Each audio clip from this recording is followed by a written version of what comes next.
చిన్నప్పటి నుంచి అంత గారాభంగా పెరిగిన పాప ఈరోజు మండు టెండలో ఆ గాలికి వానకి ఆ విధంగా నడుస్తూ ప్రతి ఒక్కరిని దగ్గరికి తీసుకుంటూ వాళ్ళను ఓదారుస్తూ వాళ్ళ కష్టసుఖాలు తెలుసుకుంటూ నడిచి ఈరోజు కంప్లీట్ చేసిందంటే నిజంగా మాకందరికి చాలా గర్వంగా ఉంది. All family members are all feeling proud of her.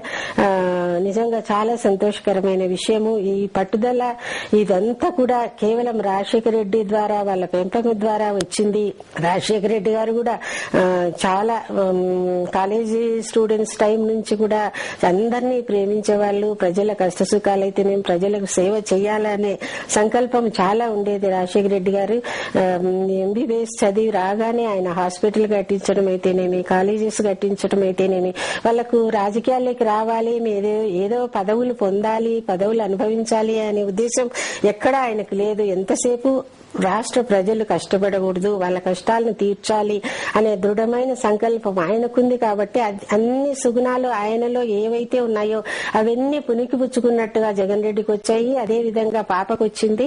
ఏ విధంగా పాదయాత్ర ఏ విధంగా మొదలు పెట్టే సందర్భం వచ్చింది అంటే, ఎప్పుడైతే జగన్ రెడ్డి గారిని చూడటానికి పోయినప్పుడు ఇంకా బెయిలు వస్తుందా రాదా, ఈ విధంగా అన్నను నిర్బంధించినారే అని చెప్పేసి బాధపడటం జరిగింది.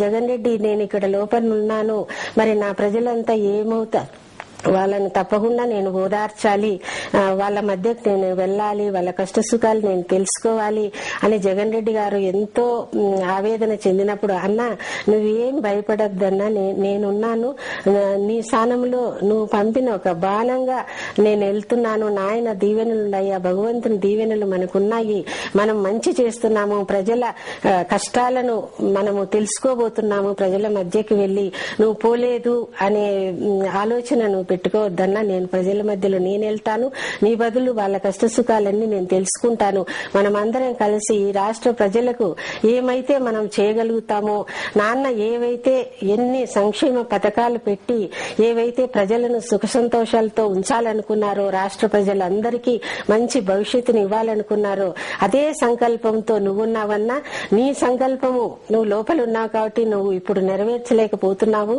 కాబట్టి ఆ బాధ్యత నేను తీసుకుంటానన్నా, నువ్వు వచ్చేంత వరకు నీ బాధ్యత నేను తీసుకొని నేను ప్రజల మధ్యకి వెళ్తాను, ప్రజల కష్టసుఖాలు నేను తెలుసుకుంటాను, మరి తప్పకుండా ఈలోగా నువ్వు వస్తావన్నా, నువ్వు ముఖ్యమంత్రి కావాలి, ప్రజల కష్టసుఖాలు నువ్వు తీర్చాలి, నాన్న తలపెట్టిన సంక్షేమ పథకాలన్నీ ఆగిపోయినా ఏవి జరగటం లేదు సరిగాను, కాబట్టి ఇవన్నీ కూడా మీరు నెరవేర్చాలి, ప్రజల హృదయాల్లో ఏ విధంగా నాన్నగారైతే చిరస్థాయిగా అందరి హృదయాల్లో ఉండిపోయినారో అదే విధంగా అన్నా నువ్వు కూడా ఉండిపోవాలి, కాబట్టి మన కుటుంబం మేమంతా కష్టపడతాము, ఏ విధంగా నువ్వు కోరుకుంటున్నావో అదే విధంగా నేను ప్రజల మధ్యకి వెళ్తాను, వాళ్ళ కష్టసుఖాలు తెలుసుకుంటాను, తద్వారా మనము ప్రజల్లో ఎప్పుడు నిలిచిపోతామన్నా నువ్వేం భయపడద్దని చెప్పేసి జగన్ రెడ్డిని ఓదార్చడం జరిగింది.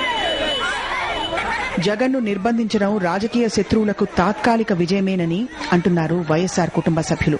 ఎంతమంది శత్రువులున్నా వారి పన్నాగాలు ఎప్పటికప్పుడు ఎన్ని బుసలు కొట్టినా సరే వైఎస్ఆర్ కుటుంబ నిబద్ధత ముందు అవన్నీ కొట్టుకుపోతాయనేది వారి సంపూర్ణ విశ్వాసం. వైఎస్ఆర్ కుటుంబ వారసులే కాదు, ఆయన ఆశయాల వారసులు ప్రజల మనసుల్లో స్థానం సంపాదించుకున్న జగన్, షర్మిల తమ తండ్రి బాటను మర్చిపోకుండా దృఢ సంకల్పంతో ప్రజల మనుషులుగా మరింతగా ఎదుగుతారని పెద్దమ్మ వైఎస్ భారతిరెడ్డి అంటారు.